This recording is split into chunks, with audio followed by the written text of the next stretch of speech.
நிறைய சீன்ல மணி சார் அழுவச்சிருப்பாரு. அது ஓகே. நம்ம இருக்கிற இடத்துல இருந்தே சாதிச்சு காமிக்கணும்னு வெறியோட நம்ம போராடினோம்னா நம்மளால ஜெயிச்சு காமிச்சிட முடியும் அப்படின்னு எல்லாத்துக்கும் ப்ரூவ் பண்ண இடமா இருந்துச்சு. ரொம்ப தன்னடக்கங்க. எது கேட்டாலும் ஏமா அந்த அளவுக்குலாம் நாங்க ஒண்ணுமே பண்ணலாமா அப்படிதான் இருக்கோம் அவங்க கிட்ட. மணி சாருக்கு நான் வந்து சீன் பண்ணிட்டு இருக்கிறப்போ ஃப்ராக்சர் ஆனது, ஜாலைன்ல ஃப்ராக்சர் ஆயிருக்கு, முடிய பிடிச்சி இருக்கிறப்போ அந்த இதுல இதாகிறப்போ முடி வந்தது, அந்த மாதிரி சொல்லியிருக்காரு. அந்த மாதிரி இருக்கும், இந்த மாதிரி நம்ம வந்து சந்திப்போம். ஏன்னா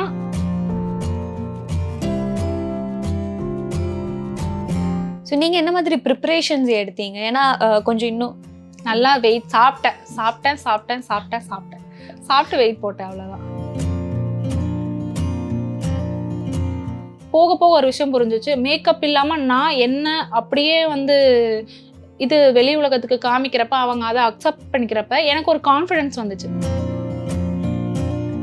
ஹீரோயின்ஸ்னா ஒரு ஒரு ஒரு கேட்டகரிக்குள்ளேயே நம்ம பார்த்துட்டு வந்துட்டு இருக்கோம்ல, அதை தாண்டி கேரக்டர் ஆர்டிஸ்ட்னா நிறைய விஷயத்த எக்ஸ்ப்ளோர் பண்ண முடியும். அதனால எனக்கு வந்து அந்த விஷயத்துல எனக்கு ரொம்ப சந்தோஷம்.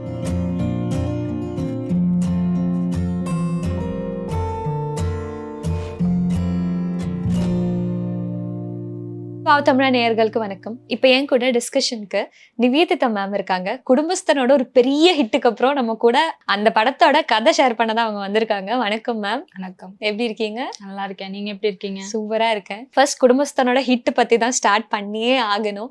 ஏன்னா ரொம்ப நாள் கழிச்சு ஒரு படத்துல தியேட்டர்ல கிளாப்ஸ் வருது, த்ரூ அவுட் த படம் கிளாப்ஸ் வருது, த்ரூ அவுட் த படம் சிரிச்சுட்டே இருக்காங்க. படம் முடிச்சதுக்கு அப்புறம் அவ்வளோ பேசப்படுதுங்கிறது சின்ன விஷயம் கிடையாது கண்டிப்பா. ஸோ எப்படி இருக்கு உங்களுக்கு அந்த சக்சஸ் பார்க்கும்போது? எப்படி இருக்கு? ரொம்ப வருஷமா இண்டஸ்ட்ரியில இருக்கீங்கல்ல நீங்க, இப்போ இந்த ஒரு சக்சஸ் பார்க்கும்போது எப்படி இருக்கு? எப்படி ஃபீல் ஆகுது? சந்தோஷமா இருக்குன்னு சொல்லலாம். அது வார்த்தையில நம்ம சிலதெல்லாம் சொல்ல முடியாது. நாங்க எக்ஸ்பெக்ட் பண்ணல. ஓகே, படம் வந்து நல்ல வரவேற்பு கிடைக்கும்னு எங்களுக்கு தெரியும், இந்த அளவுக்கு எல்லாத்துக்கும் பிடிக்கும்னு எங்களுக்கு தெரியாது. அது எங்களுக்கு ரொம்ப சந்தோஷமா இருந்துச்சு. படத்தோட சக்சஸ் பார்க்குறப்போ மற்ற படங்கள் முன்னாடி படம் பார்க்குறப்போ நம்ம எல்லாத்துக்குமே ஒன்று தோணும், குடும்ப படங்கள் வருது அப்படின்னா இப்போ வந்து பெரும்பாலும் அந்த மாதிரி குடும்ப படங்கள் வந்து வரது கம்மி ஆயிடுச்சுங்களே. அது நம்ம வந்து நகைச்சுவை கடந்து அதில் அரசியல் பேசி நம்ம ஒரு படம் கொடுப்போம், நம்ம திரும்ப அதை வந்து கொண்டு வருவோம் அப்படிங்கிற ஒரு ஐடியாவில் அவங்க வந்து டெவலப் பண்ணணும் தான். அதுக்கு இவ்வளோ சக்ஸஸ் வந்திருக்கு அப்படிங்கிறப்ப சந்தோஷமா இருக்கு. ஏன்னா எல்லாத்துக்கும் உண்டான ஏக்கமும் இப்போ ஃபுல்ஃபில் ஆயிடுச்சுங்களே, அதனால சந்தோஷமா இருக்கு. நாங்க பார்க்கும்போது இதுதான் எங்களோட தியேட்டர் எக்ஸ்பீரியன்ஸ், இப்படிதான் இருந்துச்சு. உங்களுக்கு எப்படி இருந்துச்சு அந்த தியேட்டர் எக்ஸ்பீரியன்ஸ்? அங்க பண்ணதை விட அது சீனா எலிவேட் ஆகி ஸ்க்ரீன்ல பார்க்குறப்ப எங்களுக்கு இன்னும் ரொம்ப சந்தோஷமா இருந்துச்சு. அது சீன், அந்த ஜோக் ஒர்க் ஆகிருக்கிற இடம், எல்லாரும் சிரிக்கிறப்போ ஆக்சுவலி அவங்க சிரிக்கிறதெல்லாம் எங்களுக்கு ஃபேட் ஆயிடுச்சு. நான் படம் பார்க்குறப்போ எனக்கு அந்த இடத்துல சிரிப்பு ஒர்க் அவுட் ஆகுறப்போ என்ன மீறி நான் ரொம்ப சிரிச்சு இது பண்ணினேன். அது ஒரு மாதிரி ரொம்ப நல்லா இருந்துச்சு. ரொம்ப நாள் கழிச்சு ஒரு மாதிரி ரிலீஃபா ஃபேமிலி கைண்ட் ஆஃப் மூவி பார்க்குறது ரொம்ப சந்தோஷமா இருந்துச்சு. ஓகே. நிறைய சீன்ல மணி சார் அழுவச்சிருப்பாரு. அது ஓகே, அதை தாண்டி அவரு சிரிக்க வச்சுட்டாரு எல்லாத்தையும். இன்னொரு விஷயம், திருப்பி பேக் டு உங்களோட டீமுக்கு வரும்போது உங்களுக்கு எப்படி இருந்துச்சு? நக்லைட்ஸ் டீம் படத்துல ஃபர்ஸ்ட் அதோட சினிமாக்காரனோட இது போட்டு முடிச்சதுக்கப்புறம் நக்லைட்ஸோட இது வர்றப்ப அது வந்து ஒரு மாதிரி சர்ரியல் மூமெண்ட். எங்களால் இமேஜினே பண்ணி பார்க்க முடியாது. ஏன்னா நாங்கள் ஸ்டார்ட் பண்ணுறப்போ நக்லைட்ஸில் வந்து இருக்கிற ஸ்ட்ரகிள் அந்த பேஸ் பார்த்துருக்கோம். அங்கேருந்து இது பார்க்குறப்போ படங்கள்லாம் காமிப்பாங்களே, ஒரு படத்தில் முன்னேறிட்டாங்க அப்படின்னா ஒரு பாட்டில் எங்களால் முன்னேற முடியல. ஆனால் நாங்கள் அவ்வளோ வருஷம் கஷ்டப்பட்டதுக்கு ஒரு பலன் கிடைச்ச மாதிரி இருந்துச்சு. அந்த ஸ்க்ரீனில் நக்லைட்ஸ் அப்படின்னு சொல்லி பார்க்குறப்போ அது எல்லாருக்குமான, நெக்லைட்ஸில் இருக்கிற ஒர்க் பண்ணிட்டு இருக்கிற ஒவ்வொருத்தருக்குமான வெற்றியாக நாங்கள் அதை பார்த்தோம். அது எங்களுக்கு ரொம்ப சந்தோஷமா இருந்துச்சு. அதாவது என்னன்னா, நம்ம இருக்கிற இடத்துல இருந்தே சாதிச்சு காமிக்கணும்னு வெறியோட நம்ம போராடினோம்னா நம்மளால ஜெயிச்சு காமிச்சிட முடியும் அப்படின்னு எல்லாத்துக்கும் ப்ரூவ் பண்ண இடமா இருந்துச்சு. கொஞ்சம் சீன்ஸ் சொல்றேன், அதோட பிஹைண்ட் த சீன்ஸ்ல என்ன நடந்துச்சுன்னு சொல்லுங்க. கிளைமேக்ஸுக்கு முன்னாடி அந்த கார்ல நடக்கிற ஒரு சீன் இருக்கு இல்லையா, அதோட நீங்க குரு சோமசுந்தரம் சாரை திட்டுறீங்க, அந்த ஒரு சீன் இருக்கு. டிவோர்ஸ் அப்ளை பண்ணதுக்கு அப்புறம் அந்த ஒரு ப்ராசஸ் அப்புறம் வர சீன், அது பிஹைண்ட் த சீன் எப்படி இருந்துச்சு? அந்த திட்டும் போது என்னால உன்னை லவ்வே பண்ணல, அந்த மாதிரி ஒரு இதுக்கு போகும்போது எப்படி இருந்துச்சு? என்னன்னா, அவங்க 2 பேர்த்து கூட ஒர்க் பண்றப்போ நம்ம சீனியர் ஆர்டிஸ்ட் கூட தான் ஒர்க் பண்ணிட்டு இருக்கோங்கிற ஒரு ஃபீலே இருக்காது. மணி சார் ஆகட்டும், குரு சார் ஆகட்டும், சுந்தரராஜன் சார் ஆகட்டும், அவங்க கூட ஒர்க் பண்ணிட்டு இருக்கிறப்ப நம்ம அவங்க கூட ஒர்க் பண்ணிட்டு இருக்கோங்கிறது இருக்காது. அவங்க எப்படின்னா அவங்களோட வைப் இருக்கிறது, அவங்க ஒரு சீன் பண்ணிட்டு இருக்கிறப்போ நம்மளே அறியாம நம்ம அந்த சீனுக்குள்ள போயிடுவோம். ஸோ அங்க வந்து எல்லாத்தையும் தாண்டி அந்த சீனுக்குள்ள அங்க எல்லாம் பர்ஃபார்ம் பண்ணிருக்கோம் அப்படின்னா, நான் அனிதாவா, வெண்ணிலாவா, நவீனா, குரு சார் ராஜேந்திரனா அப்படிதான் நாங்க பர்ஃபார்ம் பண்ணி இது பண்ணுவோம். அது ஒரு மேஜிக்னு சொல்லலாம்னு வச்சுக்கோங்களேன். எல்லாருமே டக்குன்னு சீனை முடிச்சிட்டோம். எங்களுக்கே தெரியல அது. ஓ ஓகே. அது ஒரு மாதிரி எப்படின்னா அந்த ஃபீலை சொல்ல முடியாது. எங்களுக்கே தெரியல அந்த அந்த சீன் நாங்க அவ்வளவு சீக்கிரத்துல நாங்க முடிச்சிடுவோம். அது அவ்வளவு வைப் செட் ஆகி அது முடிஞ்சிரும் அப்படின்னு சொல்லிட்டு. கேமரா ஆங்கிள் மாத்த மட்டும்தான் அங்க எங்களுக்கு டைம் எடுத்ததே தவிர, நம்ம ஆப்வியஸா நிறைய ஆங்கிள் வச்சிருப்பாங்க. அதுக்காக தான் டைம் எடுத்தே தவிர, அந்த ப்ராசஸ் ரொம்ப என்ஜாயபிளா இருந்துச்சு. உள்ள நாங்க நடிச்சிட்டு இருந்தப்பவும் சரி, வெளியில இருக்கிற செட்டுக்கும் சரி, என்ஜாய் பண்ணி பண்ணணும். அதனால எங்களால பிஹைண்ட் த சீன்ஸ் தனியா பிரிக்க முடியல, ஆன் சீன் பிரிக்க முடியல. இன்னொரு சீன் ரொம்ப இமோஷனலா கனெக்ட் ஆன ஒரு சீன் என்னன்னா, நீங்க இந்த டிவோர்ஸ் அப்ளை பண்ணலாமா வேணாமான்னு யோசிச்சு அந்த பேப்பர்லாம் ரெடி பண்ணி அந்த ஒரு சமயத்துல குரு சார் வந்து உங்களை அது வரைக்கும் பிரேக் டவுன் ஆகாத அவரு அந்த சமயத்துல வந்து உங்களை கட்டி பிடிச்சி பிரேக் டவுன் ஆகும்போது நீங்க ஒரு நிமிஷம் அந்த பேப்பர் பாக்குறீங்க, அதுக்கப்புறம் அவரை கன்சோல் பண்றீங்க இல்லையா? ஸோ ரொம்பவே இமோஷனலா அதாவது உங்க கேரக்டரா நிறைய விஷயங்கள் உங்களுக்கு மனசுக்குள்ள ஓடி இருக்கும் இல்லையா? அந்த சீன் பண்ணும்போது எப்படி இருந்துச்சு? அனிதாக்கு அவர்கிட்ட அவர் பண்றதோ ஒரு நடந்துக்கிற விதமோ பிடிக்கல. அதை வந்து நிறைய விதத்துல அவங்க தெரிவிக்க நினைச்சாங்க. அவங்களோட மறுப்பாவோ, கோவமாவோ, அவங்களோட விரக்தியாவோ, அவங்களுக்கு பிடிக்காத விஷயத்த ஒண்ணு செஞ்சு கடைசியில அவருக்கு பிடிச்ச மாதிரியே மாத்திக்கிறது, இப்படி நிறைய விஷயத்துல அவருக்கு பிடிச்ச மாதிரி செஞ்சு காமிச்சிட்டாங்க. ஆனா ஒரு கட்டத்துக்கு மேல ராஜேந்திரன் அனிதாவை புரிஞ்சுக்கலன்னு வரப்ப, இதுக்கு மேல சேர்ந்து வாழ வேண்டாம், அந்த வாழ்க்கையில நிம்மதி ரொம்ப முக்கியம், சந்தோஷத்தை விட நிம்மதி ரொம்ப முக்கியம் அப்படிங்கிறப்போ சரி டிவோர்ஸ் அப்படிங்கிற ஒரு இதை கையில் எடுக்கிறாங்க. ஆனா டிவோர்ஸ்னு வந்து உட்கார்றப்ப இத்தனை நாளா ராஜேந்திரன் வேற ஒரு டைமென்ஷன்ல இருந்தாரு. ஆனா அந்த சீன்ல வேற ஒரு டைமென்ஷன்ல இருப்பாரு. அவங்க பார்த்திருந்திருக்கவே மாட்டாங்க. என்ன எப்பவுமே இதாகாத ஒருத்தர் வந்து இப்போ உட்காந்து நம்ம முன்னாடி அழுதுட்டு இருக்கிறாரு அப்படிங்கிறப்போ டக்குனு நம்மளுக்கு ஒரு இது அப்படியே பாஸ் ஆயிடுவாங்கல்ல, எல்லாத்தையும் விட்டுட்டு அப்படி ஆயிடும். அவர் அந்த இது சொல்றப்ப சரி ஓகே நம்ம இப்போதைக்கு டிவோர்ஸ் அதை வந்து ஒத்தி வைப்போம், இப்போ இவரை கன்சோல் பண்ணுவோம், அதை நம்மளுக்கு கிடைக்கலனாலும் நம்ம இன்னொருத்தருக்கு பண்ணணும் அப்படிங்கிற ஒரு இதுல இருந்து அனிதா வந்து ராஜேந்திரனை கன்சோல் பண்ணுவாங்க. ஒரு காமெடி கேரக்டர்னு உங்களது சொல்லவே முடியாது, அப்படி நம்ம பிளேஸ் பண்ணவே முடியாது இல்லையா? ஒரு கேரக்டர் ரோல்னு சொல்லலாம். ஆன் ஸ்கிரீன் நமக்கு பார்க்கும்போது ரொம்ப இயல்பா இருக்கு, ரொம்ப நேச்சுரலா இருக்கு, நம்ம வீட்டுல எல்லாம் எப்படி நடக்கும் அந்த மாதிரி தான் இருக்கு. ஸோ அந்த சீன்லாம் பண்ணும்போது எப்படி இருந்துச்சு? அந்த காமெடி எப்படி கேரி பண்ணிட்டு போகணும்னு உங்களுக்குள்ள ஐடியா இருந்துச்சா, இல்லை டேரக்டர் ஏதாச்சும் இந்த மாதிரி பண்ணணுங்கிற இன்புட் இருந்துச்சா? ஃபர்ஸ்ட் காமெடி சீன் அப்படின்னு இல்லை, சீனே பண்றப்போ நம்ம வந்து முகத்துல மட்டும் நடிக்க கூடாது, நம்ம வந்து ஃபுல் பாடியும் வந்துட்டு அந்த ஆக்டிங்க்கு நம்ம வந்து ஆக்டிவா வச்சுக்கணும் அப்படிங்கிறது ஒரு பிரசன்னா வந்து அதை சொல்லிட்டே இருப்பாரு. நம்ம முகத்துல மட்டும் நம்ம நடிகன்னு காமிக்க முடியாது, நம்ம வந்து பாடி லாங்குவேஜும் யூஸ் பண்ணணும், அங்கதான் ஒரு கேரக்டர் டெவலப் ஆகுது, கேரக்டரை நம்ம ஒருத்தருக்கு கடத்த முடியும் அப்படிம்பாரு. அது வந்து ப்ராக்டிஸ்லயே இருந்துட்டு இருந்தங்காட்டிக்கு எங்களுக்கு நார்மலாவே அது வந்து அந்த இது இருக்கும்.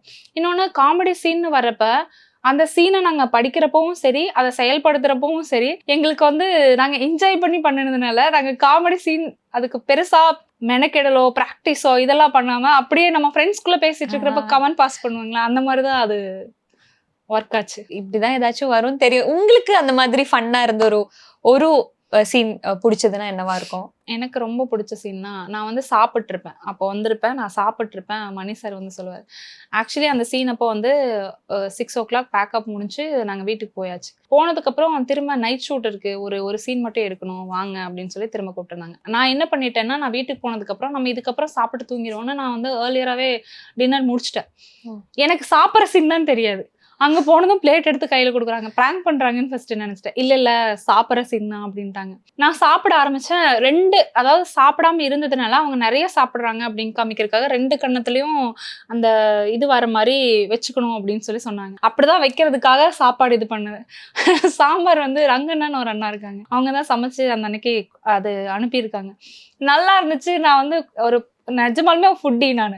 சாம்பார் நல்லா இருந்தங்காட்டிக்கு சாப்பிட ஆரம்பிச்சிட்டேன். சீன் போயிட்டு இருக்கு, நாங்க பண்ணி முடிச்சிட்டோம், சாப்பிட்டே இருக்கோம். சீன் கட்டு சொல்லிட்டாங்கன்னாலும் நாங்க திரும்ப நான் சாப்பிட்டு இருப்பேன், நான் பாட்டுக்கு சாப்பிட்டு இருப்பேன். ஒரு நிமிஷம் மணி சார் ஒரு நிமிஷம் சீன் முடிஞ்சிருச்சுமா, இதுக்கு மேல சாப்பிடக்கூடாது, சாப்பிட்ற மாதிரி நடிக்கதான் சொன்னாங்க, சாப்பிட சொல்ல என்னை வச்சு ஓட்டிக்கிட்டே இருந்தாரு. அந்த சீன் எனக்கு வந்து ரொம்ப என்ஜாய் பண்ணி ரொம்ப இது பண்ணி நான் பண்ணேன். அந்த சீன் எனக்கு ரொம்ப பிடிச்சி. இப்படிதான் நிறைய சீன் இருக்கும். அவர் இருந்தாருன்னா நம்ம வந்து ஏதாவது ஒண்ணு பேசி நம்மளை சிரிக்க வச்சுட்டே இருப்பாரு.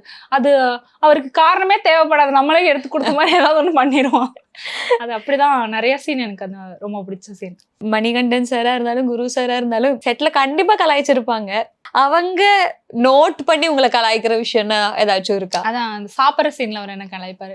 இது சீன்ல மட்டும் இல்ல, சீன் இல்லாதப்போ நான் வந்து டயட்ல இருக்கேன், இதுக்கு மேல நான் சாப்பிட மாட்டேன், ஏன்னா சாப்பிட்டு சாப்பிட்டு வெயிட் போட்டேன், இதுக்கப்புறம் நான் வெயிட் லாஸ் பண்ணணும் அப்படிம்பேன். ஆனா டேஸ்டா இருக்கிறப்ப ஃபுட்டு எல்லாம் ஒண்ணு உட்காந்து சாப்பிட்டு இருக்கப்ப டேஸ்டா இருக்கப்ப நான் இதோட நிறுத்திப்பேன் சாப்பிட ஆரம்பிச்சிருவேன். அவரு சொல்லுவாரு, நீங்க டயட்ல இருக்கீங்க. இதை வச்சு எனக்கு கிண்டல் பண்ணுவாரு. எங்க போனாலும், ஏமா டயட்ல இருக்கீங்களா, நீங்க சாப்பிட மாட்டீங்களா, ஏதாவது கடை பேர் கேட்பாரு, நம்ம சொல்லுவோம் டயட்ல இருக்கீங்க, நீங்க அந்த டயட்ல இருக்கிறாமா, அப்படிதான் கிண்டல் பண்ணிட்டே இருப்பாரு. அதை வச்சு என்ன ரொம்ப கிண்டல் பண்ணிட்டு இருப்பாரு. குரு சார் வந்து அவர் கிண்டல் பண்ண மாட்டாரு, ரொம்ப கம்ஃபர்ட்டா வச்சுப்பாரு. பேசுறது பழகுறது எல்லாமே ரொம்ப கம்ஃபர்ட்டா, நம்ம வந்து ஃப்ரெண்ட்ஸ்குள்ள பேசிக்கிற மாதிரி இது பண்ற மாதிரி இருக்கிறதுனால அந்த ஒரு கம்ஃபர்ட் ஜோன்ல அவரு கலாய்க்கிறது கிண்டல் பண்றதுலாம் இவரு. ஆனா நம்மளும் ரசிக்கிற மாதிரி இருக்கும் அவரு கலாய்க்கிறது. ஆப்வியஸ்லி. இப்போ குரு சோமசுந்தரம் சார் பத்தி சொல்லும் போது நமக்கு தெரியும் அவர் எவ்வளவு வருஷமா இண்டஸ்ட்ரியில இருக்க, எவ்வளவு எக்ஸ்பீரியன்ஸ்டான பர்சன் நமக்கு தெரியும். ஸோ அவர்கிட்ட என்ன மாதிரி உங்களுக்கு கான்வர்சேஷன் ஆஃப் ஸ்கிரீன், என்ன மாதிரி கான்வர்சேஷன்ஸ் இருக்கும்? அவர் ஜென்ரலா ஒர்க் ஷாப்ஸ் எல்லாம் வைப்பாரு இல்லையா, நான் ஒரு படத்துக்கு முன்னாடி. ஸோ அந்த மாதிரி ஒர்க் ஷாப்ஸ் நடந்திருக்கு. ஸோ அது எப்படி இருந்துச்சு, அந்த சமயத்துல எப்படி இருந்துச்சு எல்லாருமே சேர்ந்து? ஒர்க் ஷாப் அப்படிங்கிறப்பவே நம்மளுக்கு வந்து இந்த சீரியஸ் கைண்ட் ஆஃப் இந்த எக்ஸாம் எழுதுறது, ஒரு டெஸ்ட்டுக்கு இது பண்ணுறது, இல்லை வந்து நம்மள ஏதாவது வந்துட்டு இந்த என்சிசி கேம்ப் எல்லாம் போட்டாங்க அப்படின்னா மார்ச் பாஸ்ட் பண்ண சொல்லுவாங்களா, அதுக்கு நிற்க வைக்கிறது, அந்த மாதிரி தான் நினச்சி நாங்கள் வந்து போனோம் ஃபர்ஸ்ட் நாள். அவர் வந்து நம்ம ஏதாவது மிஸ்டேக் பண்ணிட்டா கூட அதை வந்து கேஷுவலாக எடுத்து சொல்கிறப்போ, அது காமெடியாக மாற்றி சொல்கிறப்போ நம்ம சிரிச்சுக்கிட்டே நம்ம அதை கரெக்ட் பண்ணிக்குவோம். அந்த மாதிரி தான் இருந்துச்சு அவரோடது. ஆஃப் ஸ்க்ரீன் கான்வர்சேஷன்னா அவர் கூட எப்படி இருக்கும்னா, நான் இப்போ சப்போஸ் அவர்கிட்ட கேட்குறேன்னு வச்சுக்கோங்க, சார் இந்த சீன் எப்படி சார் பண்ணணும் அப்படின்னு, அதுவா வந்துருச்சுமா அப்படிம்பாரு. அது என்னன்னா, அதுக்கு வந்து சரி நான் வந்து பெருசா இது பண்ணல, அது நான் அந்த கேரக்டர் என்னன்னு நான் பார்த்தேன், அதை நான் புரிஞ்சுக்கிட்டேன், அந்த கேரக்டர் எப்படி இருக்கும், அதோட தன்மை என்ன, அது என்னவா சொல்ல வருது அப்படிங்கிறத நான் புரிஞ்சுக்கிட்டதுனால எனக்கு அது அப்படி வரும் அப்படின்னு கேஷுவலாக சொல்லி கொடுக்குறப்ப நம்ம பெருசா ப்ராக்டிஸ் எல்லாம் பண்ண வேண்டியது இல்லை. நம்ம அந்த கேரக்டருக்கு ட்ரூவா இருந்தாவே போதும், நம்மளுக்கு அது வந்துடும். இந்த மாதிரி அது வந்து அவர் சொல்றதுல நம்மளா ஒரு விஷயம் நம்ம கத்துக்கிற மாதிரி இருக்கும். மற்றபடி ஜாலியா பேசுறதுன்னா சாப்பிட்டாச்சா அப்படின்னு கேட்பாரு, இல்லை வந்து சீன் போறோம் அப்படின்னா சீனுக்கு ப்ரிப்பேர் ஆயிட்டீங்களா அப்படின்னு கேட்பாரு, ஏதாவது கேஷுவலா பேசிட்டு இருப்பாரு, அவ்வளவுதான். இப்போ மணி சாருக்கு வரும்போது அவர் எப்படி இருந்தாரு? இவர் வந்து இந்த டைப் ஆஃப் கேஷுவல் இருந்தாருன்னா, அவர் வந்து ஜோக்ஸ் டைப் ஆஃப் கேஷுவல். எப்படின்னா அவரை நம்ம சிரிக்க வச்சிருவார். ஃபர்ஸ்ட் நம்ம போய் அவரை பார்த்ததும் யாரா இருந்தாலுமே அவர் கூட கம்ஃபர்டபுள் ஆகணும்னா அவங்கள சிரிக்க வச்சிருவாரு. அவங்க சிரிச்சிட்டாங்கன்னாவே அவங்க கூட கேஷுவல் ஆயிடுவாங்க.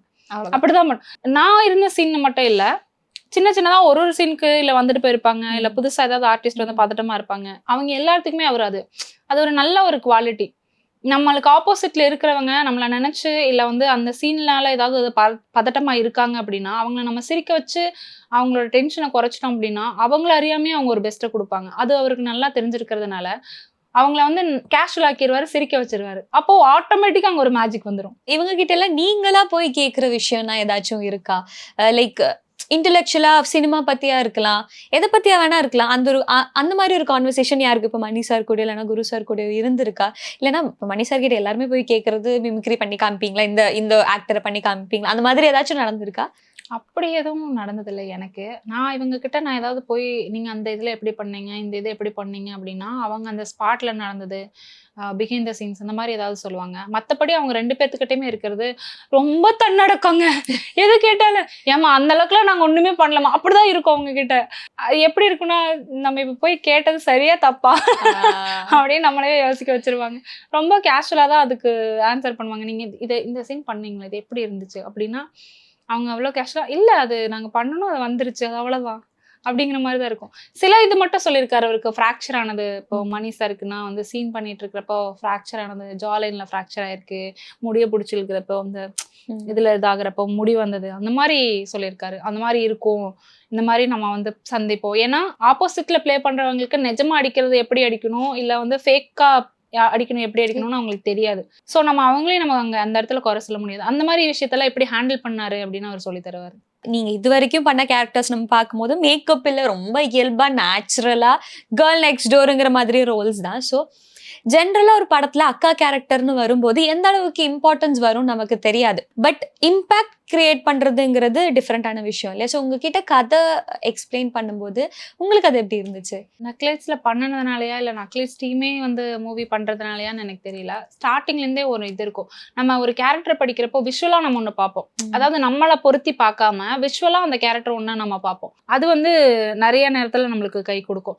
சில முரண்கள் இருக்கும். நம்மளுக்கும் அந்த கேரக்டருக்கும் இது அப்படி வருமா வராதா இல்ல நம்ம அப்படி கிடையாதே அப்படின்னு இருக்கும். ஆனா நம்ம விஷுவலா பார்க்கறப்ப நம்ம அப்படி பார்க்க மாட்டோம். அந்த கேரக்டராவே தான் பார்ப்போம். அப்படி ஒரு பிராக்டிஸ்ல இருந்தனால அவங்க எக்ஸ்பிளைன் பண்றப்போ அனிதாவா தான் பார்க்க முடிஞ்சே தவிர நிவி அனிதாவா எப்படி பண்ணுவாங்கன்னு பார்க்க முடியல. அதனால அந்த கேரக்டரை ஈஸியா அண்டர்ஸ்டாண்ட் பண்ணிக்க முடிஞ்சுச்சு. இன்னொன்னு பிரசன்னா சார் வந்து அவரோட ஒரு கதை எழுதுறாரு, ஒரு கேரக்டர் எழுதுறாரு அப்படின்னா அது சின்ன கேரக்டர் ஆகட்டும் பெரிய கேரக்டர் ஆகட்டும் அதுக்கு ஒரு அர்த்தம் இருக்கணும்னு நினைப்பாரு. அந்த கேரக்டருக்கு ஒரு அர்த்தம் இருக்கணும் அப்படிங்கறது நினைப்பாரு. ஸோ அந்த கேரக்டருக்கு வந்து ஒரு அர்த்தம் இல்லாம அந்த கேரக்டர் அங்க பிளே பண்ணாதுங்கிற ஒரு ஷூரிட்டி இருக்கு. ஸோ அங்க போய் நாங்க அனிதா கேரக்டர் வந்து ஸ்கிரிப்ட் ரீடிங் எல்லாம் பண்ணி அந்த அனிதா கேரக்டர் பத்தி எல்லாம் பேசுறப்ப இது பண்றப்ப இன்னும் பெட்டரா அவங்க எப்படி அனிதாவை உருவாக்க நினைக்கிறாங்க, அனிதாவை அவங்க எப்படி விஷுவலைஸ் பண்ணி வச்சிருக்காங்க, டைரக்டர் என்ன யோசிச்சு வச்சிருக்காரு, விஷுவலா வந்துட்டு எப்படி காமிக்கலாம்னு சினிமாட்டோகிராஃபர் யோசிச்சு வச்சிருக்காரு, இல்ல வந்து ஸ்கிரிப்ட் ரைட்டரா அவர் எப்படி அனிதாவை வந்து காமிக்கணும், அந்த அந்த அனிதாங்கிற பெண் வந்து என்னவா இருக்கணும் அப்படின்னு அவர் நினைக்கிறாரு அப்படிங்கறதெல்லாம் எங்களால புரிஞ்சுக்க முடிஞ்சிச்சு. அது வந்து கேரக்டர் இன்னும் ஈஸியா புல் ஆஃப் பண்ண முடிஞ்சிச்சு எங்களால. ஸோ நீங்க என்ன மாதிரி ப்ரிப்பரேஷன்ஸ் எடுத்தீங்க? ஏன்னா கொஞ்சம் இன்னும் நல்லா வெயிட் சாப்பிட்டு வெயிட் போட்டேன் அவ்வளவுதான். உங்களோட இந்த ரோல் ஒரு டே டு டே லைஃப்ல நம்ம நிறைய பார்க்குற விதமான ரோல் தான் இல்லையா? நீங்க என்ன மாதிரி இம்பாக்ட் ஜெனரல் ஆடியன்ஸ்க்கு கிரியேட் பண்ணியிருக்கீங்கன்னு நீங்க நினைக்கிறீங்க? ஏத்துக்கிட்டாங்கன்னு நான் நினைக்கிறத விட ஃப்ரெண்ட்ஸோட அம்மாங்க படம் பார்த்த அம்மாங்க சொன்னதை வச்சு எனக்கு என்ன தோணுச்சு அப்படின்னா அவங்கள நான் வந்து ரெப்ரசன்ட் பண்ணியிருக்கேன் அந்த இடத்துல அப்படிங்கிறது எனக்கு தோணுச்சு. இன்னொன்னு நான் பண்றப்பவே நம்மளோட அன்றாட லைஃப்ல நம்ம பார்த்துட்டு வந்திருப்போம். இந்த மாதிரி ஹவுஸ் ஒய்ஃப் எப்படி ஸ்ட்ரகிள் பண்ணிட்டு இருக்காங்க, அவங்களோட விருப்பு வெறுப்புகளை சின்னதா இருக்கும். ஆனா நம்ம வந்து அது ரொம்ப சாதாரணம்னு கடந்து போயிடுவோம். ஆனா அது அவங்களோட லைஃப்ல ரொம்ப பெரிய விஷயமா இருக்கும். இப்போ பொதுவா பார்த்தோம் அப்படின்னா மேம்போக்கா பார்த்தோம் அப்படின்னா என்ன பிடிச்சதை செஞ்சு கொடுக்க சொல்றாரு, இந்த மாதிரி ட்ரெஸ் பண்ண சொல்றாரு அப்படிங்கிற மாதிரி தான் இருக்கும். ஆனா அந்த இடத்துல அந்த பொண்ணா வாழ முடியாது. அவரோட விஷன்ல இருக்கிற அனிதாவா தான் இருப்பாங்க. ஸோ அப்படி நிறைய பேர் இருக்காங்கல்ல, அவங்கள மாதிரி அவங்க பண்ணிட்டு இருக்கிறத நம்ம எடுத்து காமிக்கணும் அப்படின்னு சொல்லி தோணுச்சு. அவ்வளவுதான். டே டு டே லைஃப்ல நம்ம பார்க்குற மாதிரி ஒரு கேரக்டர் பண்ணும்போது இப்போ நமக்கு பிடிக்கல, நமக்கு அந்த இடத்துல நமக்கு இருக்க பிடிக்கல, அந்த ரிலேஷன்ஷிப்ல நம்ம இருக்க பிடிக்கலங்கும் போது நீங்க அந்த டிவோர்ஸ் வரைக்கும் போலாங்கிற மாதிரி தாட் வந்துச்சு இல்லையா? ஸோ இன் ரியல் லைஃப் அது வரும்போது அந்த மாதிரி யோசிக்கிறது தப்பா? ஏன்னா இப்பவும் டிவோர்ஸ்னா இல்ல நீ சகிச்சுட்டு போ, கொஞ்சம் அட்ஜஸ்ட் பண்ணிட்டு போ சொல்ற வரைக்கும் இப்பவும் இருக்காங்க இல்லையா? ஸோ அது உங்களோட பாயிண்ட் ஆஃப் வியூல எப்படி, சரியா தப்பா? ஒரு ரிலேஷன்ஷிப்னா அதை எப்படி ஹேண்டில் பண்ணணும்? ரெண்டே இருக்கு இந்த டிவோர்ஸ் கைண்ட் ஆஃப் விஷயத்துல. ஒண்ணு வந்து நம்ம பார்ட்னரை வந்து புரிஞ்சிருக்க மாட்டோம், சரியா புரிஞ்சிருக்க மாட்டோம். ஆப்போசிட்ல இருக்கிறவங்க வந்து இப்போ எனக்கு ஒரு ஹஸ்பண்ட் இருக்காங்க அப்படின்னா ஹஸ்பண்ட் எப்படியா நினைப்பாரு, அவரோட விருப்ப வெறுப்பு என்னன்னு எனக்கு புரிஞ்சிருக்காது, அவரோட லைஃப் ஸ்டைல் என்ன, அவர் எப்படி வாழ்ந்து வந்திருக்கிறாரு, அவருக்கு என்ன மாதிரி விஷயம் ட்ரிகர் ஆகும், என்ன மாதிரி விஷயத்துல சந்தோஷப்படுவாரு, அதுக்கு நான் ப்ரியாரிட்டிஸ் கொடுத்துருந்துருக்க மாட்டேன், அவரோட தாட்ஸ்க்கு நான் ப்ரியாரிட்டிஸ் கொடுத்துருந்துருக்க மாட்டேன். அதே மாதிரி தான் அவங்க சைட்ல இருந்தும் நம்ம கிட்ட ஒன்று எதிர்பார்ப்பாங்க. இப்போ என்னன்னா ரெண்டு பேரும் அந்த விஷயத்த மியூச்சுவலா புரிஞ்சுக்கணும், மியூச்சுவலா அண்டர்ஸ்டாண்ட் பண்ணிக்கணும், ஒருத்தருக்கு உண்டான ட்ரஸ்ட்டும் அந்த ஸ்பேஸும் கொடுக்கணும். அப்படி இருக்கிறப்ப அந்த இடத்துல இதாகும். இதை புரிஞ்சுக்காம தான் நிறைய பேர் வந்து எடுத்தோம் கவுத்தோன்னு டிவோர்ஸ் பண்ணிக்கிறாங்க. அப்படி இருக்கிறப்ப அவங்க யோசிக்கலாம், இல்ல இப்படி புரிஞ்சுக்காம நான் ஒண்ணு விஷன் பண்ணி வச்சிருக்கேன், அந்த மாதிரி நீ வாழணும், அந்த மாதிரி தான் நீ இருக்கணும் அப்படிங்கிறப்போ ஒரு பர்சனை நம்ம வந்து அவங்களோட வாழ்க்கையை நம்ம அவங்களாவே வாழ விடுறது இல்லை, அது தப்பு. அந்த இடத்துல டிவோர்ஸ் அப்படிங்கிற ஆப்ஷன் தான் கரெக்டா இருக்கும். ஏன்னா நம்ம ஒருத்தவங்களை எப்பவுமே செயின் பண்ணி வச்சுட்டுக்கவே முடியாது. அது நம்மளுக்குமே இப்போ எனக்கு நான் ஒரு ஹஸ்பண்ட் மெட்டீரியல் வேணும் அப்படின்னு நான் ஒரு கிரியேட் பண்ணி வச்சிருக்கேன் அப்படின்னா அவர் அப்படிதான் இருக்கணும்னு நான் நினைச்சு இப்படியே இது பண்றேன்னா ஒரு கட்டத்துல எனக்குமே அது என்னடா இது இவங்க இதை மாத்திக்கவே மாட்டேங்கிறாங்களே, இப்படி இருக்கவே மாட்டேங்கிறான்னு எனக்கும் அது இதா இருக்கும். இன்னொன்னு அவங்களுமே அவங்களோட சுயத்தை இழந்துருவாங்க. இந்த இடத்துல ரெண்டு பேர்த்துக்குமே அது பாதிப்பு தான். அப்படி இருக்கிறப்போ அவங்க மியூச்சுவலா பிரிஞ்சுக்கிறது தான் better. What is your take on relationship? 3 விஷயம் நான் ப்ரேயரா பார்ப்பேன். ஃபர்ஸ்ட் அண்டர்ஸ்டாண்டிங், ஜட்ஜ்மெண்டலா இருக்கக்கூடாது. ஒரு விஷயம் வந்துச்சு, ஒரு விஷயம் நடந்துருச்சு அப்படின்னா உடனே ஜட்ஜ் பண்ணிடுவோம்ல, இவங்க இப்படிதான் அப்படின்னு ஜட்ஜ் பண்ணிடுவோம். அந்த ஜட்ஜ்மெண்ட்குள்ள போகக்கூடாது. 2வது ட்ரஸ்ட். அவங்க என்ன பண்ணாலும் சப்போஸ் வேற ஒரு ஆள்கிட்ட இருந்து நம்ம கேட்குறோம் இது பண்றோம் அப்படின்னா நம்ம இத்தனை நாளா அவங்கள பார்த்துருப்போம், இத்தனை நாளும் நம்ம ஒண்ணு புரிஞ்சு வச்சிருப்போம். எல்லாரும் எல்லாத்துக்கிட்டையும் ஒரே மாதிரி இருக்க முடியாது. இப்போ நான் எங்க அம்மா கிட்ட இருக்கிற மாதிரி எல்லாத்துக்கிட்டே இருக்க முடியாது, நான் என் ஃப்ரெண்டு கிட்ட இருக்க மாதிரி எங்க அம்மா கிட்ட இருக்க முடியாது. நம்ம ஒரு பர்சனுக்கும் நம்ம ஒரு ஸ்பேஸ் கொடுத்து வச்சிருக்கோம். அதனால வந்துட்டு அவங்க வந்து நம்ம கிட்ட என்ன நடந்துக்கிறாங்களோ அதுதான். அதனால மத்தவங்க சொல்றாங்கன்னு கேட்டு இல்ல வந்து அவங்க ஏதோ பண்றாங்க, ஒண்ணு நடந்துருச்சுன்னா அந்த சிச்சுவேஷனை மட்டும் பார்த்து இப்படிதான் அப்படின்னு சொல்லி ஒரு ஜட்ஜ்மெண்டல்குள்ள வந்து ட்ரஸ்ட்டை பிரேக் பண்றது இருக்குங்களா, அது பண்ணக்கூடாது. 2வது அந்த ட்ரஸ்ட் ரொம்ப முக்கியம். 3வது ஸ்பேஸ். என்னதான் லைஃப் பார்ட்னரா இருக்கட்டும், அவங்களுக்குன்னு ஒரு லைஃப் இருக்கு. அவங்களுக்குன்னு ஒரு செட் ஆஃப் ஃப்ரெண்ட்ஸ் இருக்காங்க. அவங்களுக்குன்னு ஒரு வொர்க்கிங் ஸ்டைல் இருக்கு. அவங்களுக்குன்னு ஒரு வே ஆஃப் ஹேண்ட்லிங் திங்ஸ் இருக்கு. ஸோ அதுல போய் நம்ம வந்து தலையிடக்கூடாது. சப்போஸ் அது தப்பான இடத்துல இதாகுது அப்படிங்கிறப்போ, இல்லப்பா இது இப்படி இருக்கு, இப்படி பார்த்துக்கலாமா அப்படின்னு பேசுறது வேற. ஆனா நம்ம போய் நம்மளோட விஷயத்த அவங்களோட லைஃப்ல திணிக்கிறது வேற. அப்படி இருக்கக்கூடாது. இந்த 3 விஷயமும் ரொம்ப முக்கியம். கம்மிங் பேக் டு யுவர் கேரக்டர்ல இவ்வளவு வருஷமா நீங்க பண்ணும்போது மேக்கப்ங்கிற விஷயம் உங்க கேரக்டர்ஸ்ல இருந்ததே கிடையாது இல்லையா? மேக்கப் இல்லைனாலும் அந்த ரோல்ஸ்லாம் பண்ண முடியுங்கிற மாதிரி ஒரு இது நீங்க கிரியேட் பண்ணி வச்சிருக்கீங்க. நமக்கு இன்னொரு சைடு தெரியும், நம்ம சாய் பல்லவி மேம் எப்படி அதை ஹேண்டில் பண்ணிட்டு போறாங்கன்னு தெரியும். ஸ்ட்ரகிள்ஸ் இருந்திருக்கும் இல்லையா, கேள்விகள் நிறைய இருந்திருக்கும் இல்லையா, அதை எப்படி நீங்க அதை சஸ்டெயின் பண்ணி அதை அழகா ஹேண்டில் பண்ணிட்டு கொண்டு போறீங்க? ஸ்டார்டிங்ல எனக்கும் அது இருந்துச்சு. எனக்கு வந்து ஒரு கேரக்டர் புரிஞ்சுக்க முடியாது. நம்ம ஒவ்வொருத்தரும் பிகினிங்ல இருந்து தானே வந்திருப்போம். அப்ப நம்மளுக்கு தெரியாதப்போ நம்ம ப்ரெசென்டபிளா வச்சுக்கணும்னு நம்மளே நினைச்சு இந்த மேக்கப் பண்ணிக்கிறது, இது பண்ணிக்கிறது, அந்த மாதிரி அலங்காரம் பண்ணிக்கிறதெல்லாம் இருந்துச்சு. ஆனா போக போக ஒரு கேரக்டரோட டெப்த் புரியறப்போ இந்த கேரக்டருக்கு இது அவசியப்படாது.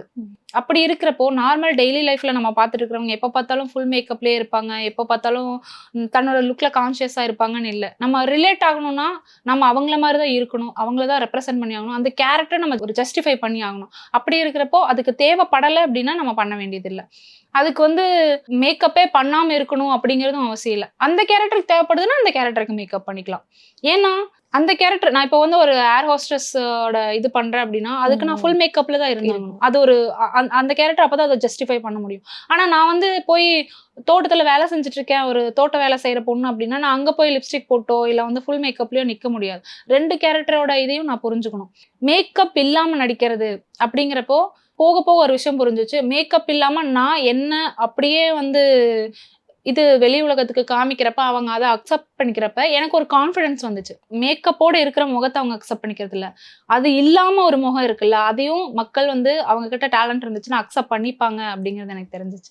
அடுத்தது கோயம்புத்தூர் ஸ்லாங் பத்தி தான் கேட்கணும்னு வந்தேன். நீங்களும் கோயம்புத்தூர்ல இருந்துதான், ஸோ அது உங்களுக்கு ஒரு ஈஸியான ஒரு இதுவா இருந்திருக்கும் இல்லையா? ஸோ ஏதாச்சும் ஒன்று கோயம்புத்தூர் ஸ்லாங்ல எங்களுக்காக பேசி காட்ட முடியுமா? எனக்கு நீங்க இப்படி திடீர்னு கேட்டீங்கன்னா நான் என்னத்த போய் பேசுறதுன்னு எனக்கு ஒண்ணுமே புரியல. ஏதாவது பேசுறதுக்கு சொல்லுங்க, நான் அப்படியே பேசுறேன். நான் அடுத்த கேள்வி கேட்கிறேன், அந்த கேள்விக்கு நீங்க உங்களோட ஸ்லாங்லேயே பதில் சொல்றீங்களா? கேர்ள் நெக்ஸ்ட் டோர் ரோல் பண்ணும்போது உங்களுக்கு எப்படி இருக்கு? ஏன்னா ரோட்ல இறங்கும் போது அதான் நம்ம பொண்ணுப்பாங்கிற மாதிரி ஃபீல்ல இருக்கிற இதுதான் நீங்க இப்போ நக்லைட்ஸ்ல இருந்து நம்ம பார்க்கும்போது நமக்கு தெரியும் இல்லையா, அது உங்களுக்கு எப்படி இருக்கு? கேரக்டர் ரோல்ஸ் பண்றப்ப எப்படின்னா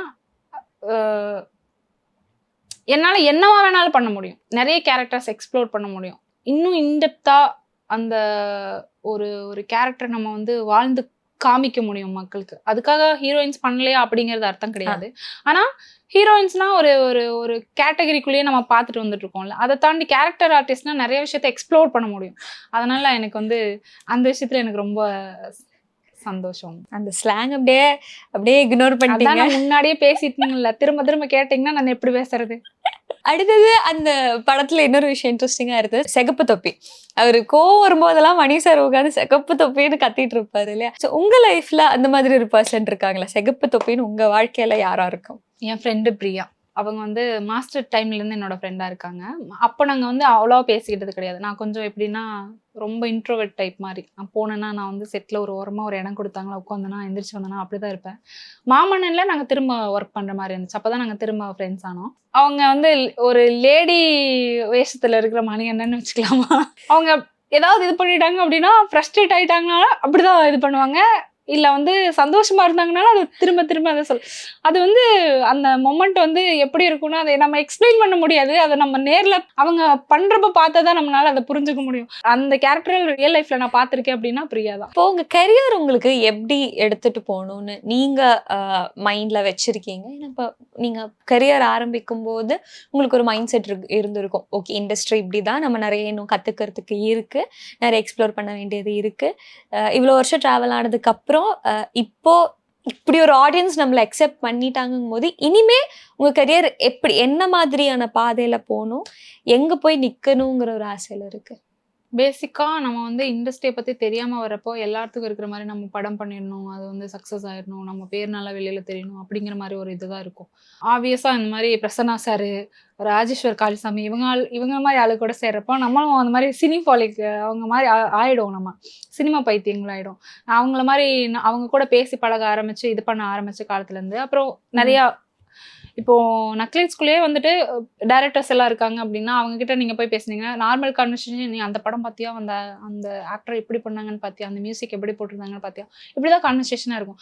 இவங்களுக்குள்ளேயே நான் சுத்திட்டு இருந்தப்ப என்னோட சினிமாவை பத்தின புரிதல் எப்படி இருந்துச்சு அப்படின்னா, அந்த இடத்துல நம்மளுக்கு வந்து நம்ம வந்து ஹீரோயினா பண்றோமா, கேரக்டரா பண்றோமா, இல்ல காமெடினா பண்றோமா, இல்ல நம்ம சின்ன ரோல் பண்றோமா, இந்த மாதிரி எதுவும் கிடையாது. நம்மளோட தி பெஸ்ட்டை கொடுக்கணும். அந்த கேரக்டர் வந்து நம்ம ஒரு ஜஸ்டிஃபிகேஷன் கொடுக்கணும். அந்த கேரக்டரை நம்ம வந்து வெளியில இருந்து பாக்குறவங்க அந்த கேரக்டரை நம்ம அப்படியாவே பார்த்தோம், அந்த கேரக்டர் வந்து அது அதுவாவே ப்ளே பண்ணுச்சு, ஒரு எந்த ஒரு ஆர்டிஃபிஷியல் இதுவும் இல்லாம நேச்சுரலா ரொம்ப இதாச்சு அப்படிங்கிற மாதிரி விஷயத்த டெலிவர் பண்ணணும் அப்படின்னு எனக்கு அது புரிய ஆரம்பிச்சிச்சு. ஒரு கேரக்டர்னா அதுக்கு நம்ம ஒன்று பண்ணணும், அந்த ஒன்று பண்றது வந்து அது மேஜிக்கா நம்ம அது அந்த கேரக்டருக்கு ட்ரூவா இருக்கிறப்ப அதுவே நடக்கும் அப்படிங்கிறது எனக்கு புரிஞ்சிச்சு. இப்பெல்லாம் யாராவது சினிமா பார்க்குறப்ப என்னை வந்து இடையில பேசுனாங்க அப்படின்னா அப்படி கோவம் வரும். அந்த அளவுக்கு என்னை வந்து சினிமா பைத்தியமா மாத்திட்டாங்க. அதனால இப்போ கேரக்டர் பண்ணணும், நிறைய கேரக்டர் எக்ஸ்ப்ளோர் பண்ணணும், அந்த கேரக்டர் வந்து இன்னும் டிஃப்ரெண்ட்டாக இருக்கணும், அதை வந்து நான் வந்து ட்ரூத்ஃபுல்லாக நான் ஒன்று டெலிவர் பண்ணி காமிக்கணும், அதை வந்து மக்கள் ஏற்றுக்கணும், அந்த ஒரு இடம் தான் எனக்கு சாட்டிஸ்ஃபேக்ஷன் கொடுக்குற இடமா இருக்கும் அப்படிங்கிறத நான் அண்டர்ஸ்டாண்ட் பண்ணிக்கிட்டேன். இந்த படம் பார்த்துட்டு தியேட்டர்ல இருந்து வெளில அந்த டைம்ல மறக்க முடியாத ஒரு கமெண்ட் உங்களுக்கு வந்ததுன்னா என்னவா இருக்கும்? மியூசிக் டைரக்டர் வைசாக் இருக்காங்க, அவங்களோட அம்மாவும் எங்களோட டீம்ல அனீஷ் சிவசண்முகம்னு இருக்காங்க, அவங்க அம்மாவும் வெளியில வந்ததுமே ஃபர்ஸ்ட் அவங்க 2 பேர் தான் என்ன சந்திச்சு பேசினாங்க. ரொம்ப நல்லா பண்ணியிருந்தடா, ரொம்ப நல்லா இருந்துச்சு, எங்களையே பார்த்த மாதிரி இருந்துச்சு, ரொம்ப அழகா ரொம்ப யதார்த்தமா இருந்துச்சு அப்படின்னு அவங்க சொன்னாங்க. மற்றவங்க எல்லாரும் டீமு அப்படி இருக்கிறப்போ, ரசிகர்கள் அப்படி இருக்கிறப்போ, ஒரு அவங்க கிட்ட இருந்து அந்த மாதிரி ஒரு நம்ம என்னோட கேரக்டருக்கு டார்கெட் ஆடியன்ஸ் யாரு, ஹவுஸ் ஒய்ஃப்ஸ். அவங்களுக்கு அது ரீச் ஆயிடுச்சு. அதுவும் அந்த ஏஜ்ல இருக்கிறவங்க வந்து பாராட்டுறப்போ எனக்கு ரொம்ப சந்தோஷமா இருந்துச்சு. ஓகே, நம்ம அவங்களுக்கே பிடிக்கிற மாதிரி நம்ம ஒண்ணு பண்ணிட்டோம் அப்படின்னு அவங்க வெளியில வந்ததும் அவங்க 2 பேர் சொன்னாங்க. அது ரொம்ப சந்தோஷமா இருந்துச்சு எனக்கு. தனியா இருக்கும்போது வாட் டு யூ டூ? என்ன பண்ணுறதுக்கு உங்களுக்கு பிடிக்கும்? நிறைய புக்ஸ் படிப்பேன், படம் பார்ப்பேன், அவ்வளவுதான்.